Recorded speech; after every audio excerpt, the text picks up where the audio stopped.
Havia vários assuntos que eu queria comentar hoje, né? Tem muita coisa acontecendo, mas tem um em particular sobre o qual eu tenho me dedicado nos últimos dias, tenho acompanhado aqui as audiências o dia inteiro, na verdade.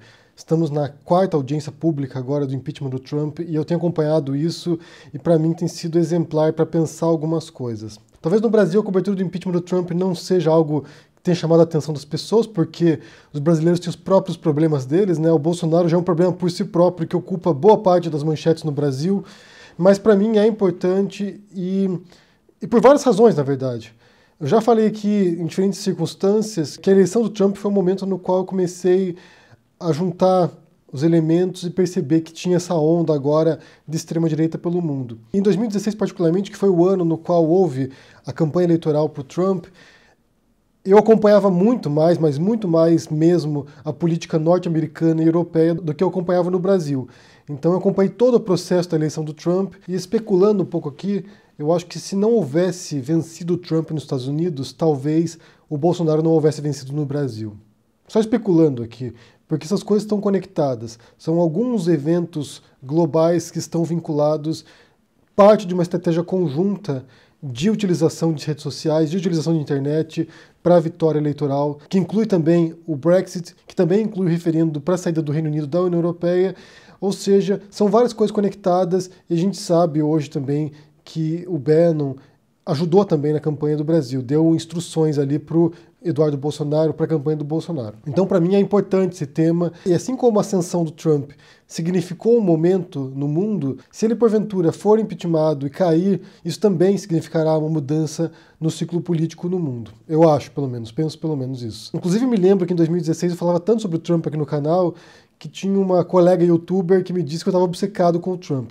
Mas, de fato, era uma preocupação que eu tinha. Porque ali havia um personagem bastante excêntrico, que é o Trump, um multibilionário, se candidatando à presidência dos Estados Unidos com base num discurso divisivo, de ódio, que a gente observa também no Bolsonaro posteriormente.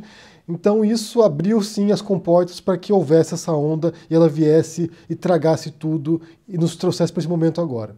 Então esse impeachment é importante.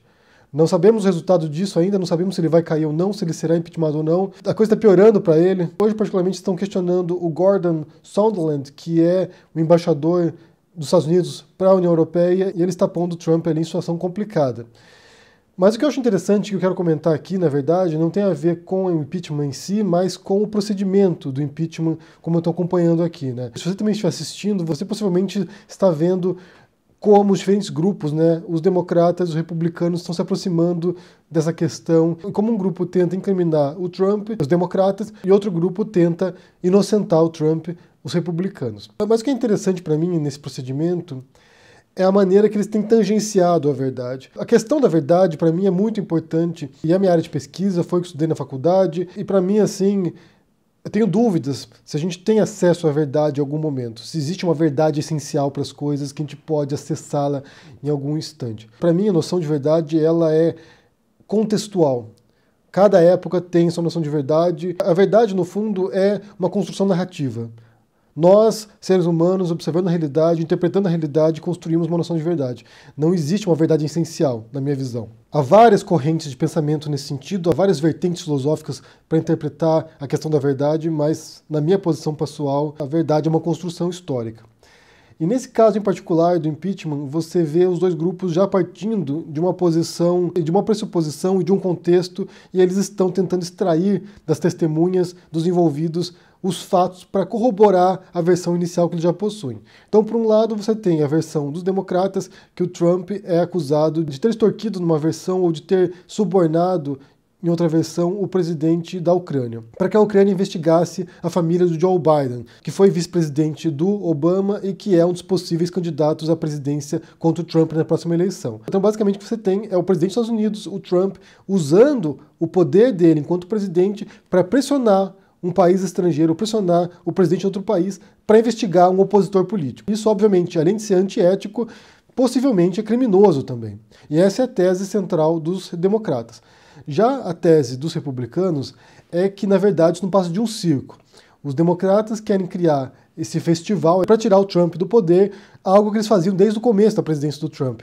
Os democratas sempre tentaram tirar o Trump por várias razões também. Como eu disse no começo, ele é alguém que representa uma ruptura com certas práticas na história democrática dos Estados Unidos e do mundo também, dos países democráticos. Desde a campanha eleitoral até depois da posse dele, muita gente, muitos especialistas, muitos teóricos observam com preocupação a presidência do Trump porque ele pode levar, assim, uma ruptura institucional nos Estados Unidos também. Do mesmo modo como a gente vê no Brasil, o Bolsonaro e a família dele forçando as instituições para tentar rompê-las e chegar num ponto no qual eles possam governar sem precisar prestar contas com as instituições, com outros poderes, por exemplo, com o Supremo Tribunal ou com o Legislativo. E o Trump tem feito isso. Ele tem testado os limites do que é ser um presidente. Até que ponto um presidente pode ir, porque também tem seus limites. O presidente não pode fazer o que ele bem entender, não é um monarca, não é um autocrata, não é alguém que governa sozinho. Ele tem seus limites. Essa é uma preocupação constante. O livro, por exemplo, Como as Democracias Morrem, é basicamente uma obra da era trumpista. É um livro que surge à sombra dessa figura que pode pôr em xeque a democracia norte-americana. Então, do mesmo modo que minha colega youtuber disse que eu estava obcecado pelo Trump, segundo os republicanos, os democratas estão obcecados com o Trump em tentar derrubá-lo e fazer o impeachment dele. Então você tem essas duas posições. De um lado você tem uma posição que o Trump é um criminoso, que tem que ser impeachmentado, e uma outra posição que o Trump é inocente, que ele não fez nada demais, que nenhum outro presidente não tenha feito, e que você tem uma perseguição política do grupo opositor. Tendo isso em vista, as estratégias que eles têm feito para chegar à verdade, né, ou à suposta verdade, ou aos fatos, para que eles possam criar uma interpretação a partir disso, tem sido muito interessante. Os republicanos, como defensores do Trump, o que eles têm feito basicamente é tentar tirar a credibilidade das testemunhas, sendo que muitas das testemunhas eram oficiais, eram pessoas da administração Trump. Então eles vão lá e gradualmente vão tentando minar a reputação dessas pessoas. Por que eles estão fazendo isso? Eles são pessoas que não gostam do Trump, eles são contra o Trump. Tem uma expressão para isso em inglês que é o Never Trumpers, pessoas que antes da eleição diziam que nunca o Trump deveria se eleger porque era um perigo. É como o ele não no Brasil. Então você tem os Never Trumpers e você tem o ele não no Brasil. Que essas pessoas que fazem parte do governo trumpista são Never Trumpers, pessoas que não queriam que o Trump se elegesse. E pode até ser verdade, embora todos elas tenham negado isso ao longo de seus depoimentos. Então a estratégia deles é aquela falácia lógica que a gente já falou várias vezes aqui, que é envenenando o poço. Você contamina a pessoa, você tenta mostrar como ela não é uma fonte confiável, como ela não é uma fonte credível, e assim você contamina tudo que ela disser. Essa fonte não pode ser ouvida, porque ela é uma Never Trumper. Ela não gosta do Trump. Ela não apoia o Trump, então ela não pode ser ouvida porque tudo que ela disser será contra o Trump. E isso, obviamente, não funciona tão bem assim com todas as testemunhas, porque algumas delas, como o Sondland, hoje, são pessoas próximas do Trump e foram indicadas por ele. Não há nenhum histórico dessas pessoas de ser contra o Trump anteriormente ou mesmo durante a administração. Inclusive, o Sondland era alguém que estava aplicando o pedido do Trump de subornar ou de extorquir o presidente da Ucrânia. Então, nesse processo, o que você vê é uma batalha de posições de cada um dos lados. Eles vão avançando gradualmente, tentando conquistar terreno, quase como um processo judicial no qual você tem que provar que alguém é culpado de algum crime. Eles vão conquistando terreno e mostrando como aqueles fatos que vão surgindo, aqueles depoimentos, aquelas constatações daquelas pessoas vão corroborando a tese inicial deles. No fundo, é um grande exercício de lógica, ali, como um jogo de xadrez. Você tem duas posições ali que estão tentando dar o checkmate uma na outra. E outro aspecto também que eu devo mencionar aqui, e que acho que talvez esteja faltando um pouco no Brasil isso, não sei até que ponto você tem esse tipo de consciência cívica dentro dos funcionários públicos brasileiros, mesmo na administração do Bolsonaro, mas você vê pessoas que eram da administração do Trump e que, ao perceber o comportamento do Trump criminoso, foram lá e denunciaram isso internamente para seus oficiais, para seus superiores lá dentro. Então você percebe que tem pessoas que têm consciência do papel deles enquanto servidores públicos, que não importa se é Trump, não importa se é Bush, não importa se é Obama, não importa se é Clinton, não importa quem quer que seja, eles estão ali para defender a estrutura institucional do governo norte-americano, da Constituição americana. E quando a gente fala em patriotismo, talvez se entenda isso. As pessoas que estão ali atuando naqueles cargos para defender os interesses do país, não o interesse do governante. Quem serve o governo Trump, antes de tudo e acima de tudo, serve os Estados Unidos, não o Trump. Assim como no Brasil, quem atua no governo Bolsonaro, acima de tudo, deveria atuar para o Brasil e não para o governo Bolsonaro. Porque esse impeachment do Trump começou graças a uma denúncia de um informante que recebeu essa denúncia de uma conversa que houve entre o Trump e o presidente da Ucrânia, entre o Zelensky. Nessa conversa teve ali um ponto que foi inapropriado, que foi a exigência ou a sugestão do Trump de que o Zelensky deveria investigar a família de Joe Biden. Tinha algumas pessoas na sala, alguém ouviu essa conversa, passou adiante e esse chegou até um informante de um agente de inteligência que denunciou isso para o Congresso. Então você tem pessoas ali que realmente têm o senso cívico, pessoas que trabalham na administração do Trump, que são funcionários de carreira, que são militares, que são pessoas que estão há décadas trabalhando para diferentes presidentes e sabem que eles trabalham para o Estado e não para o governo.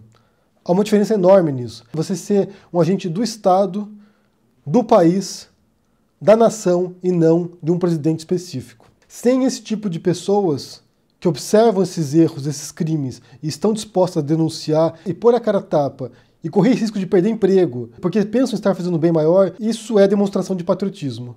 Não é você pôr uma camiseta canarinho, não é você marchar na frente da loja da Havan, não. Patriotismo é você ver um erro de um governante e você está disposto a pôr a sua carreira em risco para denunciar isso depois. Quando a gente vem aqui defender a democracia, ou a república, ou as instituições, é justamente por causa disso, para que pessoas possam confrontar erros de governantes. Para que ninguém se sinta acima da lei, para que ninguém se sinta acima das regras constitucionais que existem no país. O Trump não está acima da lei e nem o Bolsonaro está acima da lei. Mas é preciso que haja esforço de indivíduos no interior do governo, no interior do Estado, que estejam dispostos a vir denunciar os erros dos governantes para que isso venha a público e as pessoas saibam disso e possam ser tomadas medidas constitucionais, legais, para a retirada desses governantes que estão tentando derrubar as instituições. Porque o Trump cometeu vários crimes antes desse. A única questão é que, como mafioso que ele se blinda, ele se protege disso. Então é fácil evadir a punição. Nesse caso em particular, não, porque agora está surgindo à tona as coisas e cada dia mais fica complicado defender o Trump. Mesmo para os republicanos. No caso do Bolsonaro, ele também já cometeu vários crimes de responsabilidade. Há vários atos do Bolsonaro que poderiam levar a uma investigação de impeachment, ao inquérito de impeachment e derrubada do Bolsonaro também. Só que daí, nesse caso, falta vontade política para isso. Os democratas só avançaram nessa investigação quando eles sentiram que tinham um caso sólido nas mãos que poderia levar adiante e levar algum tipo de resultado favorável para eles. Talvez seja o caso no Brasil também.